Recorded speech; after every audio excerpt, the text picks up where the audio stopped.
Alright, so I've had a cold for going on like 4 weeks now, and I'm hacking up a storm. And I was on my way to the gym, and I couldn't breathe. And I thought, you know what? I'm never going to be able to work out like this. So I am taking the advice of my brother and sister-in-law, and I'm giving trying whiskey a try.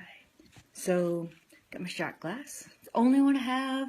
I don't drink much, so it's the only one I have. I think it's gigantic, so I'm not taking the whole thing. And then I got Knob Creek whiskey, which was recommended to me.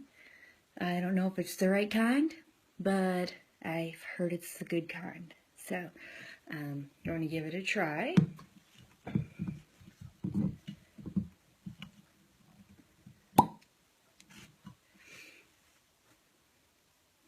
It smells good. Better than the last whiskey I tried, which was a long time ago. Alright, here, I got half of this.